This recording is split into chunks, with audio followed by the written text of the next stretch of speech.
السلام عليكم ورحمة الله وبركاته. الحمد لله وصلى الله وسلم وبارك على سيدنا ومولانا محمد وعلى آله وصحبه ومن سار على نهجه إلى يوم الدين. اللهم علمنا ما ينفعنا وانفعنا بما علمتنا وزدنا علما واجعلنا من عبادك الصالحين. ربنا انفعنا بما علمتنا، رب علمنا الذي ينفعنا، رب فقهنا وفقه أهلنا وقرابات لنا في ديننا مع أهل القتر أنثى وذكر، آمين يا رب العالمين. بعد يكم شكور الحق سبحانه وتعالى نكم تولي صالنا سلام Bwana Mtume Muhammad alayhi salatu wassalam.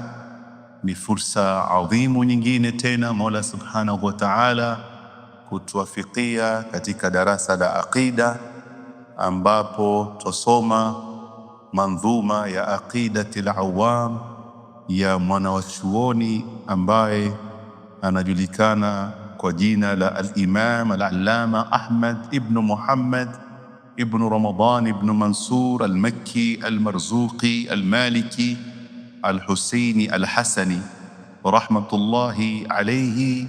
Na wiki iliyopita tulisimama kiasi ili kueleza nasaba yake ya ilmu, na tukasimama pia kwa kiasi kikubwa katika darasa letu kuangalia umuhimu wa kuwa na nasaba ya kiilmu ambao ni as-sanad al-muttasil an akabirin ila sayyidina rasulillahi sallallahu alayhi wa ala alihi wa ashabihi wa sallam.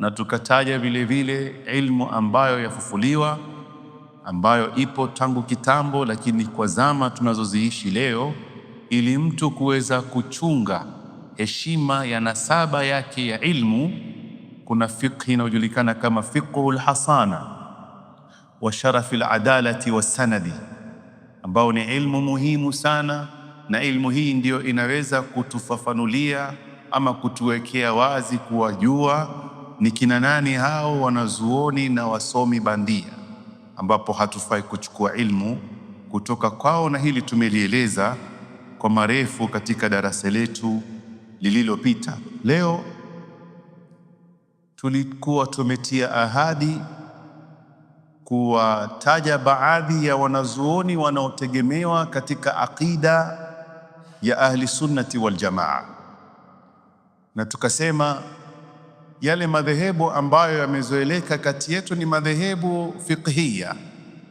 ni madhahibu alfiqhia, na penginepo mazungumzo yatakuwa yanakaririka ili yawe na tarkiz, mabongo yetu yawe na good concentration katika hizi methodologies, mustalahat, ili tuweze kufahamu tunapozungumza madhahib haya tunamaanisha madhahib fiqhia. Na tunapozungumza madhahib fiqhia hakikatan ni furu', ni masail katika furu'u din, kwa maana ni masail adh-dhanniya, sio masail ambayo yamefika katika daraja ya al-yaqiniyat. Na tukasema tukawa tumeruhusiwa kuwa na ikhtilaf katika madhahib fiqhia, lakini tunapokuja katika al-yaqiniyat al-kubra ambao ni aqida, hakuna mlango huo, kwa sababu neno la kwanza kumtambua Mwenyezi Mungu Subhanahu wa Ta'ala ni fa'lam annahu la ilaha illa Allah, na al-ilmu bimaana ni al-idrak al-mutabiq lilwaqi'. Ilmu ni wewe uwe na idrak, unatambua jambo ambalo lachukuana na waqi'. Hivi sasa nikisema nje ni giza, ili yale ninayozungumza yawe yamesajiliwa katika ilmu, ni mpaka maneno ninayoyazungumza yawe ni mutabiq lilwaqi'. Je, kweli ni giza nje? Ikiwa ni giza, itakuwa ilmu yako ni 100% kwa sababu nje ni giza. Na ndio masail yanayofungamana na aqida, na ndio al-yaqiniyat al-kubra, ambapo tutataja baadhi ya wanazuoni wanaotegemewa katika madhhab ya ahli sunnati wal jamaa katika upande wa al-aqida. Taban, katika fani huwa kuna mabadi. Somo lolote lile kuna misingi, ikipatikana ile misingi ndio yaitwa fani. Fani ni mustalah ambapo tukisema leo al-lugha al-arabia kama fani, ili kuweza kutambua ni fani lazima iwe ina misingi 10 al-mabadi'. Tukisema sira an-nabawiyya, tukisema al-fiqh, tukisema elimu yoyote ile ambayo yajulikana ni ilmu yajulikana kwa maana mengine al-fan, fani ya fani fulani, yani hii ni fani ya fiqh, hii ni fani ya aqida. Kwa hivyo la budda min 10 khisalin au mabadi, mambo 10 ambayo yanatizamwa na wanazuoni ndio waseme hili ni somo. It's a subject, ni somo ambalo lafaa kusomwa kama fani. Na haya mazungumzo yanazungumzwa wanazuoni ili mtu mwingine asije akasema amevumbua ilmu, ikikosekana misingi hii ni 10 ile ilmu haina maana ya aina yoyote. Wanasema inna mabadi'a kulli fanni 10, misingi ya kila fani ni misingi 10. Alhaddu walmawdhu' thumma thamara, tutazieleza zote hizi. Wa fadluhu wa nisbatun walwadhi'u walismu listimdadu hukmu lshari'u masailun walba'du bilba'di iktafa wa man dara aljami'a hadha sharafa. Tutakuja kuona beiti hizi 3 wanazuoni wamezieleza ili kujua na kutambua fani fulani. Tutazieleza kwa ufupi kwa sababu katika kuzieleza tutaweza kuwaona baadhi ya wanazuoni wanaojulikana kama wanazuoni au wanaotegemewa katika ilmu ya ahli sunna, aqida ya ahli sunnati wal jamaa. Awalan, huyu bwana ametuambia msingi wa kwanza ni al-hadd. Al-hadd wanasema ni taarif, definition. Kwa hivyo sisi elimu tunaisoma hapa ina majina mengi.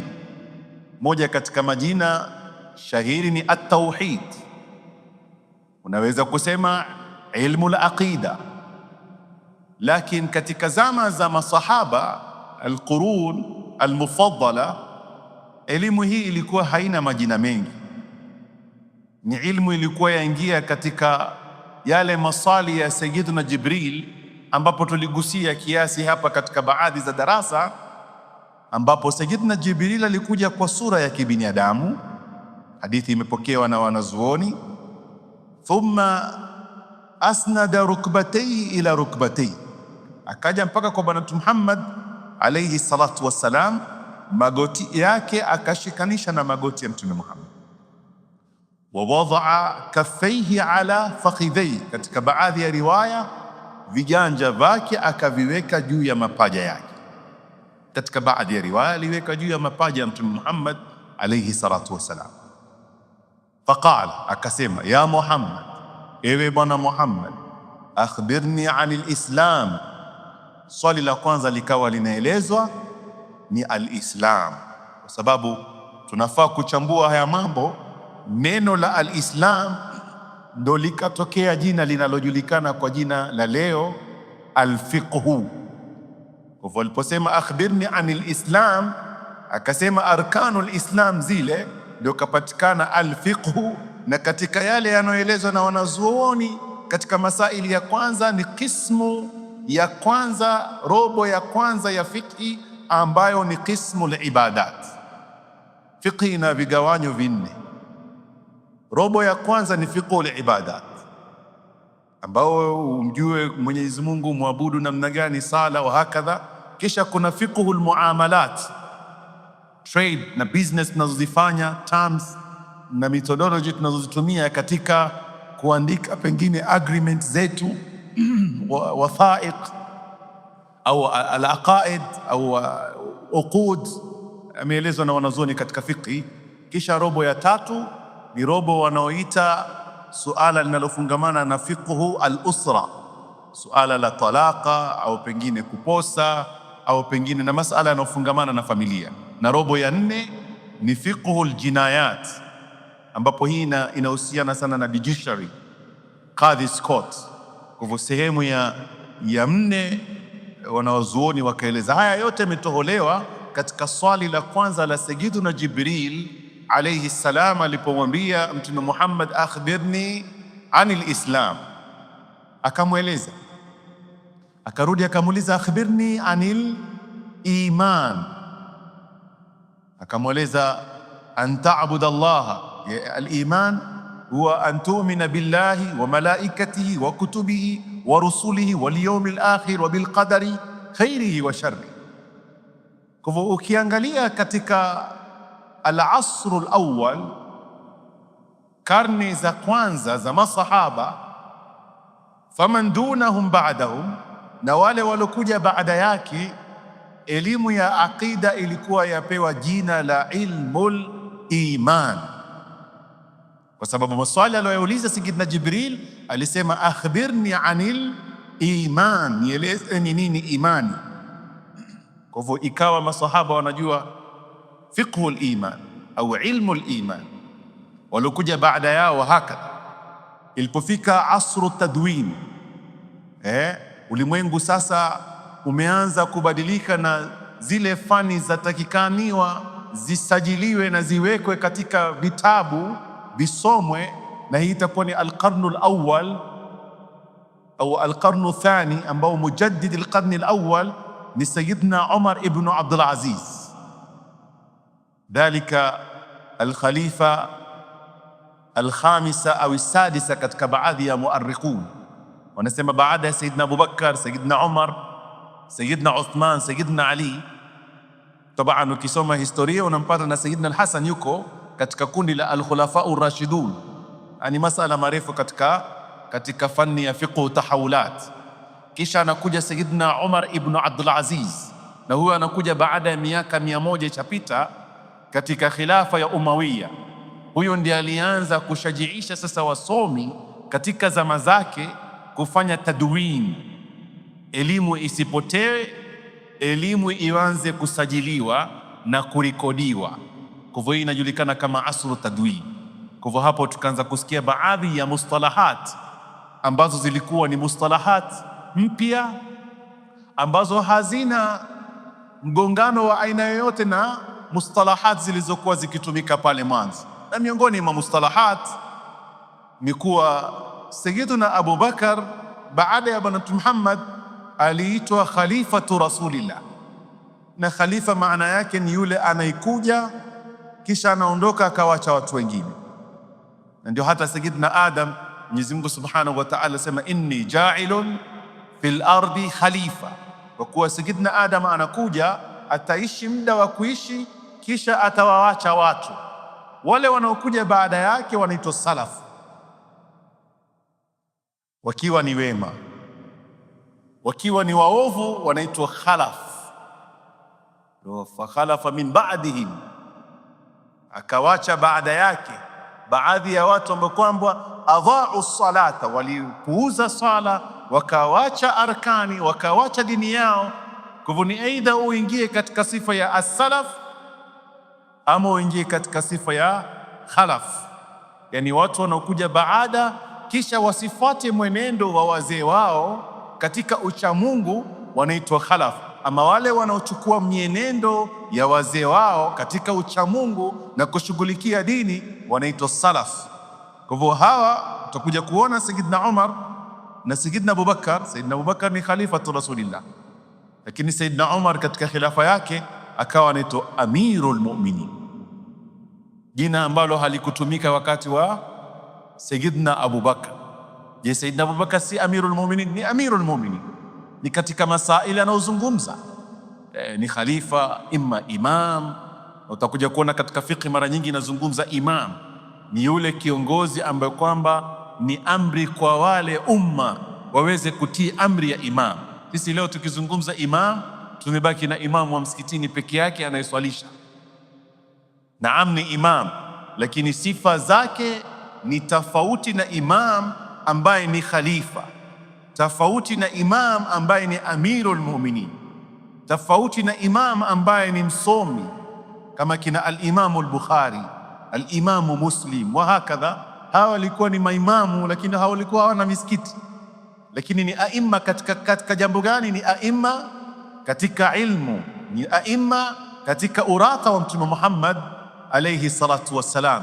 Na katika neno nzuri linalopatikana katika Qur'ani al-Karim ni Mwenyezi Mungu Subhanahu wa Ta'ala alipomsifu Sayyidina Ibrahim alayhi salam, akasema inna Ibrahima kana umma, na umma bimaana imam alladhi yuktada bih. Unaweza kuwa individual, mtu mmoja, lakini kazi zako unazozifanya ni kazi za community nzima. Unaweza kuonekana rajul, mtu mmoja tu peke yake, lakini kumbe miwaraik, nyuma yako, au kazi unazozifanya ni sawia na kufanya kazi ya dola nzima. Na ndio utakuja kuona hata katika baadhi ya masahaba waliokuwa wakipambana na wale wabepari waliokuwa dhidi ya al-insania, humanity, watu waliokuwa ni oppressors, wakiua, wakimaliza. Walipokuwa wakiuawa baadhi ya watu, wakipeleka barua wakisema tunataka pengine watu 70,000 katika jeshi, zingine analetewa majina 7, naambiwa hao ni watu wa 7 tumekuleteeni kila mmoja bi1000. Wao umetaka 70,000 lakini umeletewa only 7 people. Hawa watu kulingana na imani yao, hawa watu kulingana na intaj yao ni sawa na watu 10,000. Tutakuja kuona hata katika vita vilivyokuwa vikipiganwa, pengine utaangalia vita vya Badri ambapo Waislamu idadi yao ilikuwa ni 313, wanakabiliana na watu maadui ambao wako like 1,000 people. Kwa Muislamu mmoja alikuwa anakabiliana na around 4 people. Ukija kuangalia katika vita vya Uhud, hali ikawa tofauti zaidi, wale maadui wakawa zaidi ya 3,000, Waislamu wakawa ni 700 takriban. So you're dealing with, yani namba ni kubwa, karibu mara 3 au mara 4. Lakini na maana Muislamu mmoja alikuwa anakabiliana na watu gani?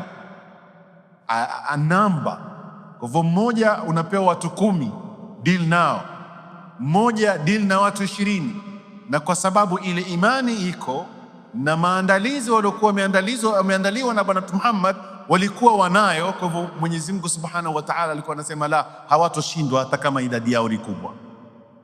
Ndio Qur'ani inazungumza, nyinyi mlikuwa katika Badri wa antum adhilla, bimaana qalila, mlikuwa ni wachache sana, lakini Mwenyezi Mungu akawapa ushindi pamoja na idadi yenu, kwa sababu imani yenu ilikuwa iko juu sana. Kwa hivyo haya ni baadhi ya mustalahat, methodologies ambazo zilitumika zingine katika qurun za kwanza, katika karne za kwanza, na mengine yamekuja baadaye, hususan katika karne hii ya Sayyidina Umar ibn Abdul Aziz katika khilafa ya Umawiya. Kwa hivyo baadhi ya majina ya fani zikawa zabadilika, na mojawapo ni ilmul iman, ambapo leo tunasema ni ilmul aqida, leo tunasema ni ilmu at-tauhid, na majina ni mengi. Kwa hivyo jambo la kwanza ni al-had, definition. Na definition ya at-tauhid katika lugha ya Kiarabu, unaposema at-tauhid ni tamko lilokuja wahada yuwahidu tauhidan, yani matamshi muhimu tutakuwa tukitaja katika lugha ya Kiarabu ili kuona asili ya matamshi tunayatumia yanatoka wapi. Na maana yake ni al-ilmu bi anna shay'a wahidun. At-tauhid maana yake ni wewe kujua kuwa jambo ni moja lughatan. Unaposema wahada, bimaana umefanya kitu kimoja, yani kitu ni kimoja, au umetambua kitu ni kimoja, ndio maana ya at-tauhid. Amma istilahan ni makubaliano ya wanazuoni wa aqida wakasema ni ilmun, ni elimu, yubhathu fihi amma yajibu wa ma yastahilu wa ma yajuzu fi haqqi llahi ta'ala, ni elimu ambayo yatafuta ndani yake amma yajibu wa ma yastahilu, mambo ambayo ni wajib kwa Mwenyezi Mungu Subhanahu wa Ta'ala, wa ma yastahilu, na mambo ambayo kwamba haiwezekani, ni impossible kwa Mwenyezi Mungu Subhanahu wa Ta'ala, wa ma yajuzu fi haqqi llah, na mambo ambayo kwamba ni jaiz kwa Mwenyezi Mungu Subhanahu wa Ta'ala. Haya ni maneno matatu nitakuwa napendelea zaidi wanaofuatiliza wajaribu kuzishika. Kwa hivyo jambo la kwanza ni wujubu. Kuna mambo kwa Mwenyezi Mungu ni lazima awe nayo. Kwa hivyo yoyote anayedai uungu, na wako wengi leo, tunampima katika misingi hii. Msingi wa kwanza ni kumwangalia katika sifa za Mwenyezi Mungu ambazo kwamba ni alwujub, kisha tunaangalia katika mustahilat, vitu ambavyo kwamba ni impossible kwa Mwenyezi Mungu. Mfano, miongoni mwa mambo ni wajib kwa Mola Subhanahu wa Ta'ala ni alwujud, existence, na existence yake fi kulli makan, yani Mwenyezi Mungu yuko kila sehemu. Sio maana anao mahali, lakini wewe unatekana utambue uwepo wa Mola Subhanahu wa Ta'ala katika sehemu yoyote ile, yani masala. Kwa hivyo wewe unaposema wewe ni Mungu, hapo utakuja kumwona Sayyidina Ibrahim alipokuwa akipambana na ule Namrud. Na Sayyidina Ibrahim anajulikana katika manabii waliokuwa wanajidal, walikuwa wanahoja katika kutetea haki za Mola Subhanahu wa Ta'ala. Tutakuja kumwona baadaye. Mwenyezi Mungu Subhanahu wa Ta'ala sema, wakadha nuri Ibrahima malakuta samawati, tulimwonyesha Ibrahim ufalme wa mbinguni, akaona nyota, akaona mwezi, akaona jua, kwa sababu kuna watu katika zama hizo walikuwa wakiabudu jua, wengine wakiabudu nyota, wengine wakiabudu mwezi. Sasa Sayyidina Ibrahim anataka kuonyesha sifa ya kwanza ni existence. Kasema haya, hadha rabbi, mabudu nyota, haya hadha rabbi. Nyota mara papi imedisappear. Mungu hawezi kudisappear kwa sababu ana sifa ya existence. Haya, tutoke kwa wale wanaabudu nyota. Jamaa akija kushtuka, kweli Mungu gani huyo ambaye kwamba yuaja akipotea? Wakaja katika mwezi, hadha rabbi. Kuna wale walikuwa kiabudu mwezi, ikifika baada ya muda mwezi umezimika, hauonekani. Kaambia, sasa mtaabudu vipi? Huyu existence yake ni limited, yupo mara hayupo. Haya, twende kwa wale wanaabudu jua, hadha rabbi, jua limechomoza mchana, tena kale akasema hadha akbar, tena Mungu mkubwa kweli huyu. Ikifika baada magharibi jua limezama.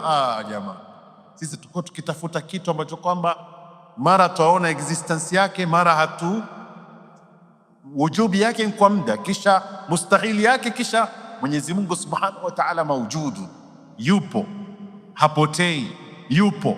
Na ndio tutakuja kumwona Sayyidina Ibrahim alikuwa akiwaambia jamaa kwamba inni dhahibun ila rabbi sayahdi, existence ya Mola wangu yupo, mahala popote ataniongoza. Alipotupwa kwenye moto, katika baadhi ya riwaya alikuja Sayyidina Jibril alayhi salam, anamuuliza Ibrahim, nikufanyie kitu gani? Anasema, ikiwa yatoka kwako sina haja nayo. So wewe ni makhluk, power yako ni limited, lakini kama inatoka kwa Mola Subhanahu wa Ta'ala, Mola mwenyewe yamwelea hali yangu. Ametiwa katika manjanik, amewekwa katika mpira, moto hakuna mtu anaweza kukaribia, kwa hivyo arushwe aingie katika moto. Mwenyezi Mungu Subhanahu wa Ta'ala, qulna ya naru kuni bardan wa salaman ala Ibrahim. Moto ukakatwa, maamrisho katoka kwa Mola Subhanahu wa Ta'ala, usimchome Ibrahim, uwe baridi. Lakini sio baridi, maanake kuna moto nyingine ya baridi, na mwingine anaweza kupigwa na baridi ukawa na ngozi za mkatika. Lakini akaambiwa kuni bardan wa salaman, ubaridi wenyewe usiwe pia utamdhuru nani? Sayyidina Ibrahim alayhi salam. Kwa Sayyidina Ibrahim alikuwa ni mmoja mwenye hoja kubwa sana kidili na watu ambao kwamba hawamwamini Mola Subhanahu wa Ta'ala. Kwa hivyo kazi yake kubwa alikuwa anaonyesha nyinyi kile mnachokiabudu hakina ile sifa ya existence. Wanasema alwajibul wujud, nayo ndio jina la Allahu jalla jalal. Kwa Mwenyezi Mungu mawjudun, yupo kabla ya vitu vyote, yupo baada ya vitu vyote, yupo baada ya kila kitu. Kullu man alaiha fan wa yabqa wajhu rabbika dhul jalali wal ikram tabaraka wa taala fi ula. Kwa hivyo miongoni mwa definition ya tauhid katika mustalah ya wanazuoni wanasema ni ilmun yubahathu fihi amma yajibu, mambo ambayo kwamba ni lazima kwa Mwenyezi Mungu, wama yastahilu, na kuna mambo ambayo kwamba ni impossible kwa Mwenyezi Mungu Subhanahu wa Ta'ala, wama yajuzu, Mwenyezi Mungu inafaa kwake, anaweza kufanya ama anaweza kuamua kutokufanya. Pia yatoka kwa Mwenyezi Mungu inaenda fi haqqi rusulihi. Tauhidi pia inaangalia mitume. Leo tukiishi katika ulimwengu utakuja kusikia tabahan ni masala pengine hayajazoeleka kwetu. Tutasikia sana ndugu zetu wa Kikristo, mmoja anajiita the almighty prophet of God, sijui nani, majina ya kinabii. Kwa hiyo ana group chat, anawasiliana na Mungu na malaika. Kwa hivyo ukimchezea anatuma jina lako katika chat group ya WhatsApp, anazungumza na Mola wake Subhanahu wa Ta'ala. Kwa hivyo wewe utakuja kupambana na mtu anakutishia katika namna hiyo. Lakini lilasaf, kama tulivyotaja katika baadhi za darasa, kuwa watu wanataka kuishi katika miujiza, wanaamini kuwa miujiza ndio kukubaliwa, na watu wakawa wanawachezea, na ikiwa hawana misingi hii ya ilmu, wakawa wanaletewa, leo mtu anajiita prophet, kesho mtu anajiita Mungu, kesho mwingine anasema ni malaika, kesho mwingine kadha wa kadha. Lakini alhamdulillah katika Uislamu tukawa tuna ilmu al-aqida ikawa imetuwekea misingi yote hii. Kwa hivyo mbali na kutambua alwajib kwa Mola Subhanahu wa Ta'ala, almustahil na aljaiz, pia tukaangalia fi haqqi rusulihi, mitume pia kuna mambo ambayo kwamba ni wajib kwa, ili litakuja kwa mapana. Na miongoni mwa mambo ambayo kwamba ni wajib kwa mitume ni alfatana. Mitume wana brightness, mabongo yao hayalali. Haya tumeyataja katika darasa iliyopita Masjidi Nur, ingawa ilikuwa si darasa ya aqida, ni darasa ya fiqh, tulipokuwa tukizungumza nawaqidhul wudhu, mambo yanayotengua alwudhu. Tukaelezwa na wanazuoni wa madhhab ya Imam Shafi'i, katika mambo yanayotengua alwudhu ni zawalul aqli bin naum, ni akili yako iwache kufanya function kwa sababu ya kulala. Sababu mtu anapolala anakuwa unconscious. Hili ni kwangu mimi na wewe, lakini kwa al-anbiya wanalala, lakini usingizi wao haupiti kwenye moyo. Usingizi ni sampuli mbili. Usingizi tukisema mtu is asleep, na anavyoeleza matabibu ni kuwa ni upepo mwembamba umekuja katika ubongo, mwembamba sana, unaingia katika ubongo, kisha ukafanya macho yako jibilian kimaumbile yakazima. Ule upepo ushuka ukafika katika moyo. Kabla ya kufika katika moyo yaitwa kusinzia, bado hajalala. Utamwona anadona, bado hajalala. Kwa hivyo kusinzia hakutengui udhu mpaka alale nauman amiqan, ambapo sasa kichwa chake kishalala. Kwa hivyo ina maana ule upepo ulioingia katika ubongo umempa relaxation mpaka katika moyo wake. Kwa hivyo moyo hauna conscious, hauna hisia, hatambui lolote. Kwa al-anbiya la, al-anbiya wanalala kweli, lakini usingizi wao hauna infection yoyote katika mioyo yao. Utakuja kumwona Sayyidatuna Aisha, na mfano tumepiga mfano mengi kadha wa kadha, akimwambia ya Rasulullah, atanamu qabla an tutir, je, unalala kabla haujaswali salatu alwitri? Salatu alwitri kwetu ni sunna, lakini kwa Nabiyullah sallallahu alaihi wasallam ni wajib. Wa min al-layli fatahajjad bihi nafilatan lak asa an yab'athaka rabbuka maqaman mahmuda. Sisi kwetu ni sunna, lakini kwa al-anbiya ilikuwa ni wajib. Kwa hivyo Sayyidatuna Aisha muona, ya Rasulullah, si kawaida umelala. Anamwambia tanamu ainaya wala yanamu qalbi. Katika isma ya al-anbiya ni kuwa ile consciousness yao iko alive hata wakati wa milala, tofauti na sisi. Kwa hivyo yule anayedai yeye ni nabii, hali hii anaipata. Tunamwona na koroma usiku mzima, hana habari hata na watu. So ulimwengu unaokwenda ni ulimwengu tofauti, na haya hayawezi kupatikana isipokuwa katika misingi ya ilmu ya aqida iliyoelezwa na wanazuoni wa Kiislamu na hususan ahlus sunnati wal jamaa. Kwa hivyo wanawazuoni wameweza kukusanya haya, na yaeleweka kuwa al-anbiya wana mambo ambayo kwamba ni wajibu, mabongo yao haathiriki kwa aina yote. Kwa hivyo utampata pengine kama Sayyidina Ayub, na haya ni masala pia tutakuja kuyaeleza baada. Nakwambia kuwa na subra kama Sayyidina Ayub. Kwa hivyo katika baadhi ya Israiliyat wanasema Sayyidina Ayub alikuwa mgonjwa kiasi mwili wake ulikuwa unatokwa na wadudu. La, manabii ni maasumina fi hadhihi alhala. Manabii hawawezi kuwa na ugonjwa almunaffir, ugonjwa ambao mtu anaweza kukukimbia.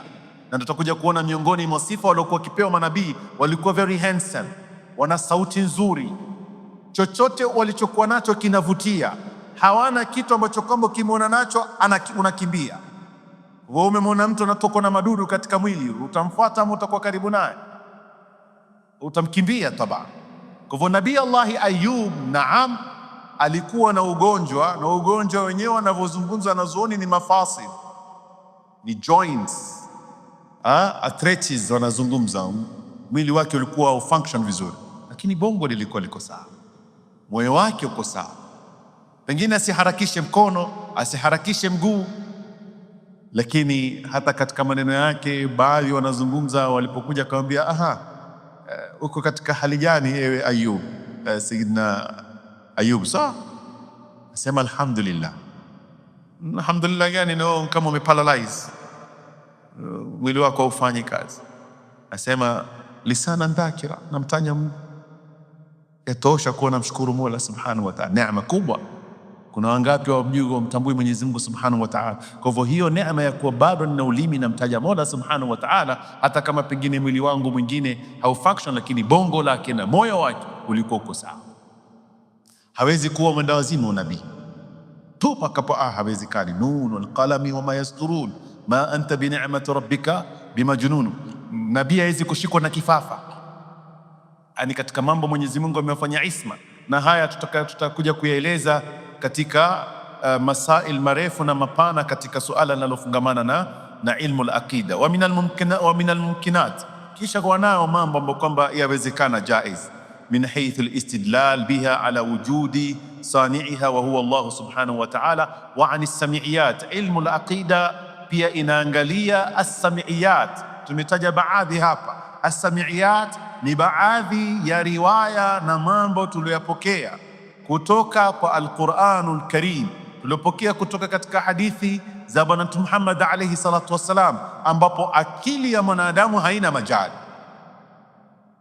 Hauna nafasi wewe akili yako kuulizwa ushauri yako ni ushauri gani. La, haya ni masala tano, ni masala alghaibia. Wewe kitu kikubwa ni kuamini, na ndio tulisema alladhina yu'minuna bilghaibi, waumini wamesifiwa hivyo. Alif lam mim dhalika alkitabu la raiba fi hudan lilmuttaqin, ni uongofu kwa wanaomcha Mola. Hawa wanaomcha Mola ni kina nani?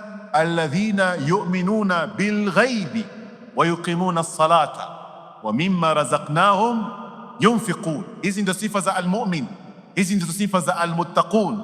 Alladhina yu'minuna bilghaib, wanaamini ghaib, yani majali ya akili. Nafika wakati ina limitation. Mwanadamu ana akili, tumesema ni masadirul ilm, ni katika sources za ilmu, lakini inafika wakati akili yako haiwezi kufika katika baadhi ya mambo ya ghaibia.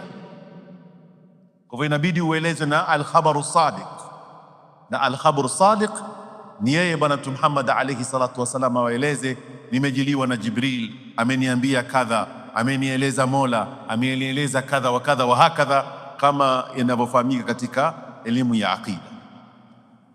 Baada ya definition ya aqida inakuja maudhu, context ya aqida. What is it about? Context yake ni dhatullah wa dhatu rusulihi wasamiiyat, yazungumza kuhusu dhati ya Mola subhanahu wa ta'ala, Mwenyezi Mungu mwenyewe, na kuangalia mitume wenyewe, na hizo samiiyat kama tulivyozitaja kuwa samiiyat ni al-umur al-ghaibiyya allati la majala lil-aqli fi ithbatiha. Bongo langu na akili yangu haijafika katika daraja ya kueleza ma fawq hadha al-alam. Siwezi kueleza kaburini kuna kitu gani, siwezi kukwambia baada ya ulimwengu kuna kitu gani. Elimu yangu haina uwezo, yani bongo langu halijaweza kufikia hilo swala. Mwenyezi Mungu ameliweka kama mtihani. Wewe ushajua masadir ya ilmu kupitia akili, ushamjua nabii, ushajua ni mkweli, ni sadiq. Kwa hivyo na habari atakazokupea ambazo wewe uzijui na akili yako haiwezi kufika, utazikubali vile. Ni mtihani mkubwa ambapo tunamwomba Mola subhanahu wa ta'ala tudumishe katika imani. Thamaratuhu, nini faida ya ilmu al-aqida? Nasema saadatu darain, ni kufaulu katika maisha ya dunia na kesho akhira, ndio maana ya thamaratu. Fadluhu, utukufu wa ilmu al-aqida, anasema min ashrafil ulum, aqida ndio elimu bora kuliko elimu zote, kama tulivyotangulia kutaja pale awali kuwa sala yako, saumu yako, zaka yako, hija yako haiwezi kukubaliwa kama hauna ilmu al-aqida. Ndio utakuja kuona katika arkanul Islam tumeambiwa ya kwanza ni ashhadu an la ilaha illa Allah, ili ile imani na aqida iweze kukita katika moyo wa mwanadamu, kisha baada ya hapo elimu nyingine yoyote itakuwa inakubalika. Kwa hivyo elimu zozote unazoziona zinahudumikia al-aqida ili kukupa wewe ufahamu zaidi wa kuelewa murad, wewe uko katika ulimwengu kwa malengo gani. Hukmu, nini hukmu ya ilmu al-aqida? Wanatueleza wanazuoni alwujubu al-aini. Hapa nisikizeni vizuri, kuwa ilmu al-aqida ni alwujubu al-aini. Mimi kumjua Mola subhanahu wa ta'ala ni wajib, it's a must kwa every individual, kumjua Mwenyezi Mungu subhanahu wa ta'ala na kujua alwajibat, almustahilat waljaiz, mambo ambayo kwamba ni lazima kwa Mola, mambo ambayo kwamba ni mustahil, impossible kwa Mola, na mambo ambayo kwamba ni jaiz, akiamua kufanya anaweza, akiamua kutofanya anaweza. Haya ni mambo ambayo Muislamu yoyote hana khiari, hana option, lazima ayajue haya. Kama huyajui, tafuta mwalimu akusomeshe ili uweze kuelewa ilmu al-aqida, na especially katika level kama tunavyozungumza, level ya childhood, at least at the age of 7 years. Kijana aanze kujua, akifika katika umri wa miaka 15 tayari ashajua ilmu al-aqida. Maana yake, ikiwa mtu amekuwa ni baligh aqil, mtu ambaye kwamba ameingia katika stage ya puberty, akili zake timamu, hana kasoro ya aina yoyote katika maumbile yake, katika alhawas, tumezizungumza zile sense, common sense tumezitaja hapa katika darasa letu la kwanza. Ikiwa haujui ilmu al-aqida, waandikiwa madhambi kila siku. Hii ndio maana alwujub. Kwa hivyo ni ilmu muhimu, ilmu wajib. Ukifika miaka 15 umekuwa ni baligh, at least basics za ilmu za aqida wazijua. Hii ni ilmu alwajib. Kisha yaweza kuwa ni fardhun kifaiyun, Wengine wafanye, wengine watapata thawabu kwa kuwa wengine wanafanya kama ninachokifanya mimi hivi sasa. Kusomesha ni kifai, lakini ikiwa hakuna yoyote ambaye anasomesha katika mtaa fulani ilmu la aqida na watu hawajui, kwa hivyo darasa hili letu linaweza kuwa pia ni wajibu, si kifai, ni lazima. Lakini kama kuna darasa mashallah nyumbani kusomeshwa, madrasa wengine wanakwenda madrasa wasomeshwa, kwa hivyo elimu hii itakuwa ni fardhun kifai. Kwa hivyo tukifanya sisi, wengine watakuwa wanapata thawabu kwa kuwa tumefanya sisi. Kama salatul janaza ni fardhun kifai, wakipatikana wawili watatu wakamswalia khalas, wengine wanapata thawabu. Maana yake ikiwa kuna Muislamu, subhanallah, maneno kidogo ni makali kidogo. Ikiwa kuna Muislamu hapa Karen mfano amefariki, manake life in Nairobi it's not a social life. Kwa hivyo nitakwambia assalamu alaykum na mwangalia mara mbili, do you know me? Yani assalamu alaykum mpaka unamjua mtu. Kiona mtu amekunyeshia mkono na angalia mara mbili, jamani salimia hata hajui. Ni katika sunna, sisi Waislamu tutakana tujuane. Ndio maana tukawekewa salatul jamaa. Hii salatul jamaa maana yake si kuja kuswali tukaondoka tu. Tujuane. Mimi nimeswali next to fulani, kesho ukumuona mbona sijamuona mtu fulani, umjulie. Ndio maana aljamaa. Ndio kakuja kuona wanazuona katuambia ni sunna au mustahabba. Tunapokutana katika salatul jamaa au katika congregation yoyote, ni vizuri watu kuamkuana kwa mkono hivi. Hello sir, salamu alaikum, how are you, you're good. Lakini tuonekana ule jamaa kinga msikitini mtu akusalimia, yani umekuwa awkward. Sasa wewe umekosa, ni mtu sampuli, salamu alaikum, kitu zake ziko sawa. Kwa nini atoa salamu sana? Ndivyo inavyotakikana, kwa sababu sisi tukikuja kuswali hapa lilasaf za kumwona mtu ameswali msikiti huu zaidi ya miaka kadhaa, pengine hata imamu anayemswalisha hajui jina lake, na to extend kuwa imamu anaswalisha watu hajui maratibu, yale maana yanakwenda kipotea. Kwa hivyo we will just gather, we pray and then we leave. Sasa kuna faida gani? Si mimi ni swali nyumbani, the same thing taipata. Iswali nyumbani, misikiti zivunjwe, kila mmoja swali nyumbani, kwa sababu hatujui maana ya jamaa. Sasa lau mtu ndani ya Karen, tutumie Karen, sijui masaha yake kijiografia iko vipi, Muislamu anaishi hapa, anaswali hapa, tutashughulika naye kwa njia moja au nyingine, lakini hatujuani. Mungu asijalie akafa. Kuna mambo ambayo kama ni lazima sisi kumfanyia kama Waislamu, sio? Lakini yankufa hatuna habari. Ule muda wa kuoshwa, kukafiniwa, kuzikwa zimepita, pengine baadaye kaja gari, pengine serikali kaja kachukua mwili wake kaenda katiwa katika pengine mochari. Twapata madhambi kila mmoja, kila lobaligha anapata madhambi. Umeona hali? So ina maana sisi we have to know each other. Okay, we are living in security. Nisimjui bana, life siku hizi bana, wengine wanakutumwa kuangalia lakini lazima tujuane. At least katika limitation fulani, najua huyu ni fulani anakuja msikitini, kawaida yake huja hapa, pengine akapiga kahawa 2-3, sijamuona siku 3, jamaa sijamuona mtu yuko sawa. Hii ndio hadi ya Uislamu. Lakini siku hizi kwa hivyo tutapata madhambi sote. Na ndio maana hiyo, kama pengine ya Allah tutakuwa na husnu dhanni kuwa majumbani kusomeshwa aqida, watoto wanakwenda madrasa wasoma aqida, na sisi tufahamu aqida. Kwa hivyo elimu hii tunaisomesha hivi sasa itakuwa ni fardhun kifai. Lakini kama hakuna, wanatekana watu wa Karen waje hapo wasikize darasa. Ya Rabbi, Mungu atusamehe, atuhifadhi. Kwa hivyo hukumu yake ni al-wujubul ainiyu fa ala kulli mukallafin, juu ya kila mwenye alokalifishwa na sheria. Na mukallaf tumezungumza awe ni baligh, aqil, amebalighi, akili zake timam, salamatul hawas na bulughu da'wa.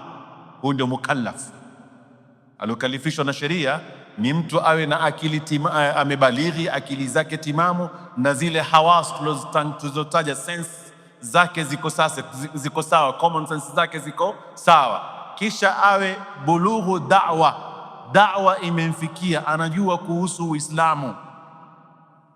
Kwa hivyo leo akaja mtu si Muislamu, masala katika usulul fiqh yanazungumzwa kwa mapana marefu, si Muislamu, pengine ni Mkristo ama Myahudi, ni baligh, amebalighi, aqil, ana akili timamu, salamatul hawas, common sense zake ziko sawa.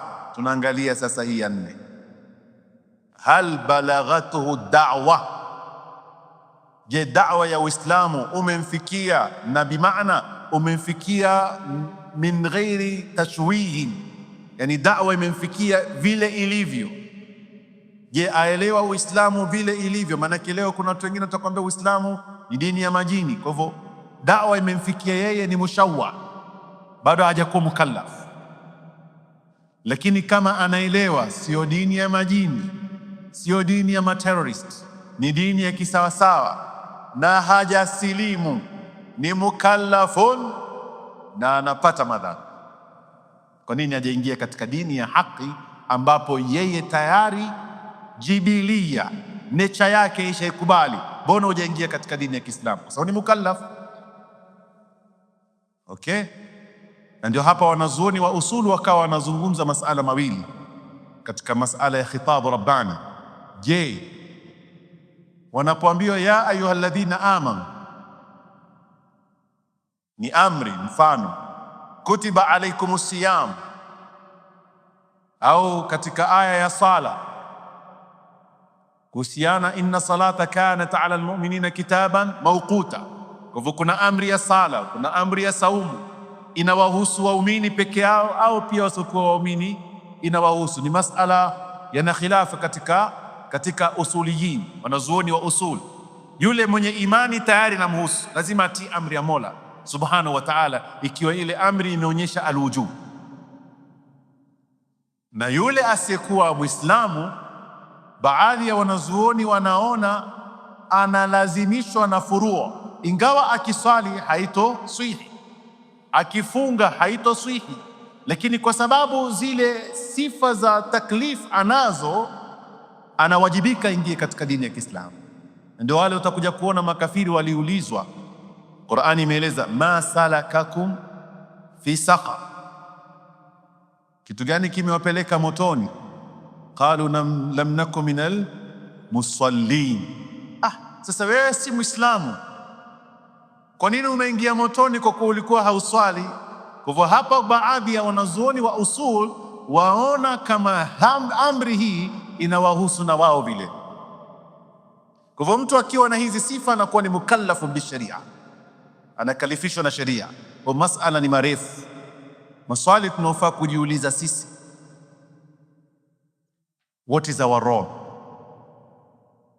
Wewe una friends wako si Waislamu, je, unafikisha da'wa?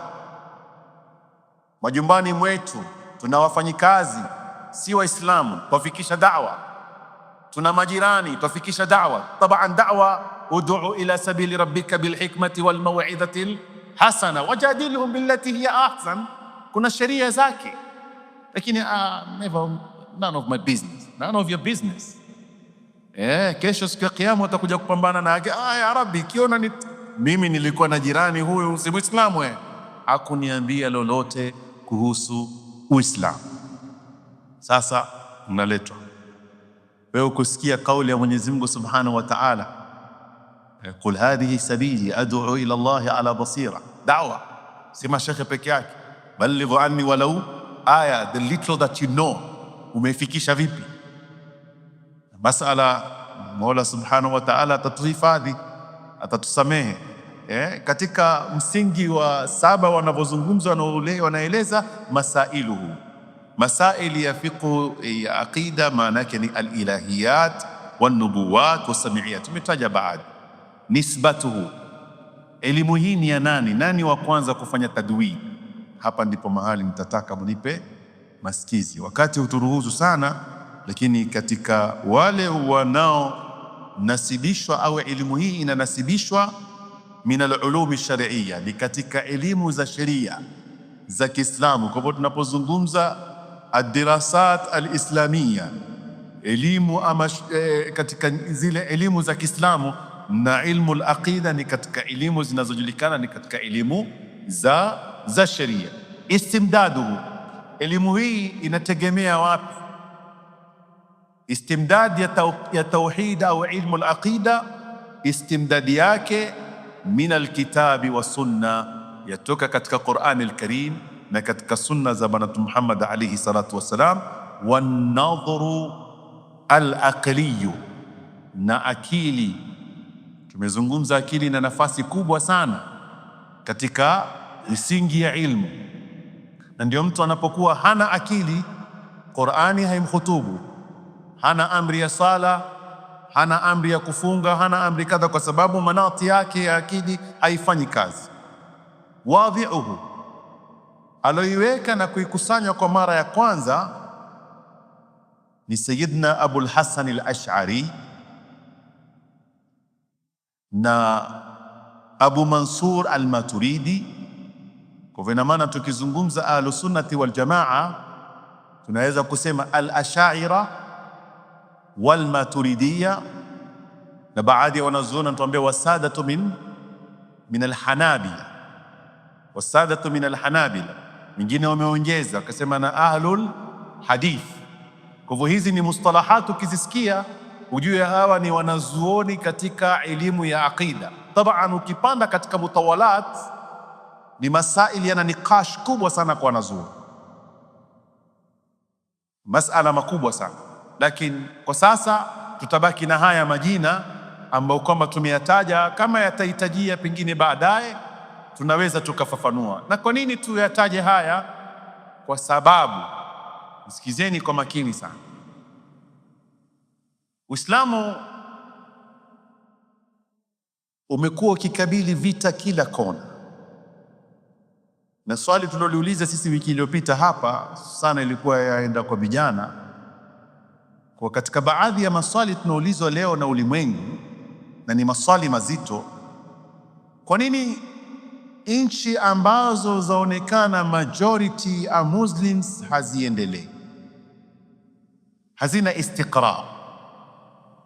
Haya maswali ni mazito kwa hakika, na kama we don't understand the past, hatuelewi historia ilivyo, kwa kijana wa miaka 30, 40, 50 wa sasa pengine ambaye hajui the first world war, the second world war zamaanisha kitu gani, ambazo hizi si zamani sana.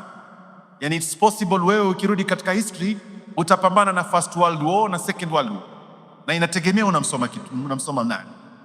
Kwa hivyo ukiulizwa maswali kama haya yanakuwa mazito, lakini Uislamu umekuwa ni sehemu au ni dini ambayo kwamba yalengwa kwa kila kona, na mojawapo ni kujaribu kufelisha governance ya leadership ya Muslim community. Mimi nitawapa homework, ikiwa mwapenda kusoma, isomeni Ottoman Empire, na msiende mbali sana. Isomeni Ottoman Empire ya mwisho kabisa, wakati alikuwa ni Sultan Abdul Hamid Thani, ambapo huyu ndiye alikuwa na msimamo wa kikweli. Hakukubali Palestine anyang'anywe Mpalestina, manake Palestine wanaoishi ndani yake pia kuna wasokuwa Waislamu, lakini hakukubali. Mbali na wanasema nini, ardh, walikuja na urudh, wakasema if you do this we will do that. Ingawa Palestine ilikuwa target, lakini ilikuwa si Palestine peke yake, na Uganda ilikuwa targeted, na South America kama kina Argentina na zilikuwa pia also targeted. Lakini kwa nini hizo historia zimepotea? Tumebaki na Palestine yenyewe pia hatuielewi katika historia. Kwa hivyo walipomwona ameketi kidete Na hapo ndio tunapozungumza Uislamu ulikuwa na control most of the entire universe. Kizungumza leadership ya Uislamu, the real civilization ilikuwa yaongoza zaidi ya sehemu kubwa sana ya ulimwengu. Kwa hivyo kukaja baadhi za fitna.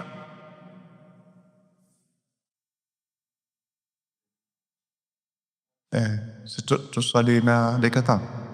Inshallah tukifika saa 2 tutaadhini tuta. Samahani, tuko tumefika wapi? Okay, kukawa kuna fitna mbali. Miongoni mwa fitna kukakuja kaumia. Jamaa, ni masala muhimu sana. Kaumia ikaja system ya divide and rule. Kwa nyinyi mnaongozwa na Waturuki, nyinyi wa Arabu, mfano walioko pengine katika bara la Arabu, wakiwemo waliokuwa katika Hijaz, waliokuwa Yemen, waliokuwa Syria, waliokuwa sehemu kadha wa kadha. Ikaja pia fikra, na manake wote walikuwa ni al-Arab. Kiingia hata katika maghariba ambao Morocco na baadhi za Tunis na Algeria zote zimo ndani ya Afrika, the continent. So zikaanza hizo division. Kwa nyinyi msikubali kutawalwa na kila mmoja jitawale mwenyewe. Kuna thaura, kila mmoja katika nchi yake kuna thaura kubwa. Hii ikawa ina mathil kama nuktatu dhaf lisaltana almuslima. Hii ni moja katika challenges zilizokuweko. Challenge nyingine, kukaja sifa ya alhurriya, freedom. Taona maneno ni yale yale, lakini freedom yenyewe wakawa wanawaambia Waislamu, you guys, whatever you are doing, ama chochote mnacho receive from the government, bado government inawaziba, haiwataki nyinyi muwe ni free people. Hamwezi mkawa na freedom katika understanding zenu. Zile fikra za freedom zikaingia, na katika mambo yaloshereheshwa zaidi ni media. Kwa hivyo media ilikuwa na nafasi kubwa sana katika kusarambatisha ule uwiano na umoja wa Waislamu. Sasa hapa tutakuwa tunapata jawabu. Ndio tukipiga mfano wa haraka, Somalia, it was well established. Somalia ni hivi sasa tu. Somalia ilikuwa iko sawa sawa, wale wanaosoma historia wanajua, lakini katika plan zilizokuwa zimewekwa, wakishaiangusha dola ya Kiislamu iwe kila moja atajitawala mwenyewe, tunatakana tu attack sasa baadhi ya regions. Lakini wao walikuwa wanafanya kama ni test. Kwa hata katika maneno ya Bwana Muhammad alayhi salatu wasallam akizungumzia Soilam, fitnatu Soilam, baadhi ya mashekhe wanasema hili jina limefanana na Saumal. Kwa hivyo kuna nasema Soilam Sauman. Kwa hivyo ile fitna iliwekwa katika Abdul Waqi ya Somalia ili kuangalia reaction itakuwa vipi, na wakafaulu kiasi kikubwa. Kwa hivyo the same thing iliyotumika Iraq, the same thing iliyotumika Egypt, the same thing iliyotumika Syria. Kwa hivyo hawa wote ndio waliokuwa katika frontline ya kuharibu legacy na leadership ya Waislamu. Sasa wanaketi kando wanakuuliza the same question, mbona hamna maendeleo? Why you don't have any contribution katika dini yenu, katika maendeleo ya maisha yenu, ambapo wao ndo walikuwa na uchanzo wa kusarambatisha leadership ya haya hizi sehemu kwa maslahi zenu. Hata kwetu Kenya hapa kumepita, ingawa pengine Uislamu ulikuwa unajulikana upande wa coast zaidi, lakini hapa utakuja kuona kulikuwa kuna British, kuna Mportugia alikuwa yuko tayari ndani ya coast kule region, lakini ilikuwa kidogo haishake kwa sababu sultana ya Oman walikuwa wametuma masalatin wao. Kuna baadhi ya governors walikuwa kitawala katika coast region, kwa hivyo kidogo wakazuia, they were not shaken. Ndio leo katika swali nzuri, haya mashule yameanza lini? Tumeanza lini kuzungumza Kiingereza? It's a very beautiful question. Sisi tumeanza kuzungumza Kiingereza lini? Kiingereza kina miaka nyingi kwetu. Okay? Na hapo utakuja kuona pia ni policy ilikuwa ikitumika. Lakini hawa waliokuja kutufundisha Kiingereza, tulikuwa hatujui kusoma sisi? Tulikuwa hatuna ilmu kwetu? Tulikuwa hatuna ulama kwetu? Kama ni katika Muslim community walikuwa na scholars. Ukirudi katika turath, ukirudi katika ilmu zilizokuwa zimehifadhiwa, utakuja kuona yes, tulikuwa na scholars, lakini wakiandika kwa lugha yao, kama ni lugha ya Kiswahili, kama ni lugha ya Kisomali, kama ni lugha kadha wa kadha zikiandikwa. Sasa wao wakaja wakatutengenezea, sasa ukisoma Kizungu ndio utakuwa recognized, ile system ya kiacademic. Kwa hiyo umesoma halakat, hata kama ni mwanachuoni, if you want to be recognized lazima uende katika system ya kiacademic, uwe na baccalaureate, uwe na degree, uwe na masters, uwe na doctorate. You're a doctor, you're a professor, you'll be recognized, kisha maisha yako atakuwa mazuri. So this is how they did the exchange of the life that you are living today. Yet we don't read our story. History yetu imekuwa ikipotea, kwa hivyo hatuitambui, imekuwa ni matatizo, na hapa ndipo mahali waliweza kiasi kikubwa sana kuinterfere na turathi yetu ya ilmu. Kwa hivyo ilmu ambayo kwamba iliwezekana kuibwa ikaibiwa, ilmu iliwezekana kuchomwa ikachomwa, na inhirafati nyingi zikaongezwa.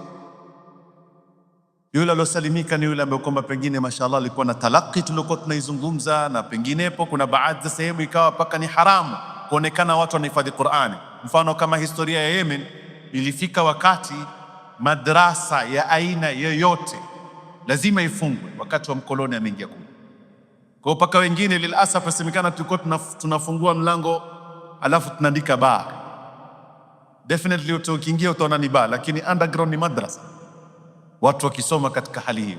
Kwa hivyo wakauawa baadhi ya wanazuoni, wengine wakapotezwa, wengine hawajulikani hata athari yao. Na hii ndio siasa ambayo kwamba ilikuwa ikitumika katika kuvunja maana ya aqida. Kwa sababu kitu gani kimewafanya Waislamu wawe na utawala kiasi hicho na wakawa wamesimama kisawasawa na waharibie turathi zao? Hawa wapoteze njia, wasijue njia yao wanakwenda wapi, wasijue mababu zao, wasijue wanazuoni wao. Na siasa nyingine iliyokuwa mbaya ya divide and rule ni hii inaochezwa hivi sasa. Utasikia ukisema wewe ni Ash'ari si Muislamu, wewe ni Maturidi si Muislamu, wewe ni kadha na kadha wa kadha si Waislamu. Zaendelea mpaka leo, zile athari zipo lilasaf. Lakini tunapozungumza ahli sunnati wal jamaa, utakuja kuona wanazuoni wote katika turath wanazungumza yani al-Ash'ira wal Maturidiyya na sada min al-Hanabila. Kwa sababu tukizungumza Ash'ariyya kama ni Abul Hasan al-Ash'ari, hadha kana shafi'iyan, alikuwa ni madhhabi ya al-Imam Shafi'i, kwa hivyo kana nasiran li madhhabi al-Imam Shafi'i. Ukisema al-Maturidi, Abul Mansur al-Maturidi, hadha kana nasiran li madhhab Abi Hanifa.